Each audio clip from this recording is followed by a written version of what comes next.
चलिए इस तो बात करते हैं एक और नए क्वेश्चन के बारे में। इस क्वेश्चन में एग्जामिनर ने कहा एक आयताकार बगीचे की लंबाई 12 मीटर और चौड़ाई 5 मीटर है। आयताकार बगीचे के समान क्षेत्रफल वाले वर्गाकार बगीचे के विकर्ण की लंबाई ज्ञात कीजिए। ये एग्जामिनर मुझसे पूछ रहा है। देखिए सबसे पहली बात तो आपको इन दोनों की फिगर में डिफरेंस पता होना चाहिए, अंतर पता होना चाहिए। और दूसरा आपको इसके फॉर्मूले के बारे में पता होना चाहिए। आयत का जो क्षेत्रफल होता है वो उसकी दोनों एडजेसेंट भुजाओं को अगर आप मल्टीप्लाई कर देंगे तो आपको उसका क्षेत्रफल मिल जाएगा। और वर्ग में भी सेम होता है।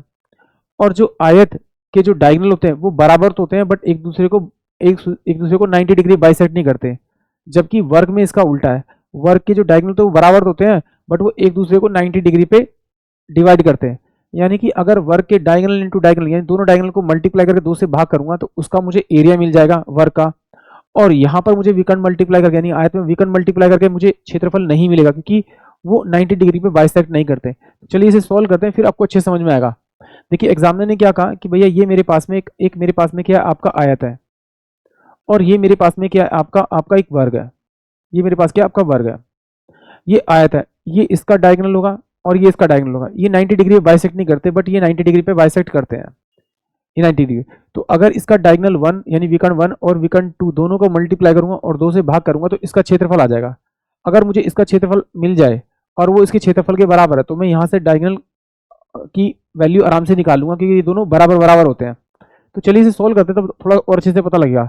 यानी कि सिंपल सी बात है कि मुझे पता है कि वर्ग की दो भुजाएं 12 सेंटीमीटर और ये 5 सेंटीमीटर है। ये जो आयत का क्षेत्रफल है वो वर्ग के क्षेत्रफल के बराबर है। यानी डी डायगोनल का स्क्वायर करके 2 से भाग करूंगा तो मुझे क्या मिल जाएगा, इसका आपका क्षेत्रफल मिल जाएगा, किसका आपका वर्ग का। तो इसे सोल्व करूंगा तो ये कितना होगा 12 पंजे ये कितना हो जाएगा आपका 12 पंजे 60 यानी कि 120 इस गलटू में डी और ये अंडर रूट में आ जाएगा। तो मैं इसे लिख सकता हूँ आपका 3 इंटू में आपका 4 यानी 30 इंटू में 4 तो 2 अंडर रूट के अंदर में आपका 30। ये मेरे पास में क्या आ जाएगा आपका ये डायगोनल आ जाएगा यानी डायगोनल की लंबाई आ जाएगी जो कि एग्जामिनर ने मुझसे पूछा। यानी कि ऑप्शन जो ए होगा वो इस क्वेश्चन के लिए करेक्ट होगा। एक बार फिर देख लेते हैं जरा। देखिए एग्जामिनर ने कहा कि भाई ये मेरे पास में क्या है आपका ये आयत है यानी कि रेक्टेंगल है और ये मेरे पास में क्या है आपका वर्ग है, ये वर्ग है। ये इसका डायगोनल जो दे रखा है वो मेरे पास में अगर x है तो ये दूसरा वाला डायगोनल भी मेरे पास में x होगा। अब इसने क्या करा, इसकी जो साइड दे रखी है इसकी 12 सेंटीमीटर दे रखी है और इसकी कितनी दे रखी है आपकी 5 सेंटीमीटर दे रखी है। इसकी भी ये 12 हो जाएगी, ये 5 हो जाएगी।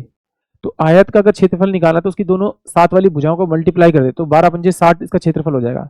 अब एग्जामिनर इसका क्षेत्रफल इसके क्षेत्रफल के बराबर है तो अगर मेरे पास भुजा होती तो दोनों भुजाओं को मल्टीप्लाई करता उसके बराबर रख देता। बट यहाँ पर मुझे विकर्ण दे रखा है तो विकर्ण दे रखा है तो आप विकर्ण यानी कि x इंटू में इसका दूसरा विकर्ण यानी x दोनों विकर्ण को मल्टीप्लाई करके और 2 से अगर भाग करेंगे तो ये इन दोनों का जो क्षेत्रफल होगा वो बराबर होगा। ये एग्जामिनर ने कहा है क्योंकि D1 इंटू में D2 यानी दोनों बराबर होते हैं। तो इसे अगर सोल्व करूंगा तो ये कितना आ जाएगा आपका 30 इंटू में आपका 4 बराबर में क्या हो जाएगा x और ये x का स्क्वायर होता है ये अंडर रूट में यहाँ जाएगा इधर तो इसका फैक्टर तोड़ूंगा तो 2 अंडर रूट में 30 मेरे पास में इसकी वैल्यू आ जाएगी, क्या आ जाएगी x आ जाएगा। यानी कि जो डायगोनल होगा इसका विकर्ण होगा वो 2 अंडर रूट में 30 होगा यानी कि ऑप्शन ए। आई होप आप सभी को क्वेश्चन समझ में आया होगा।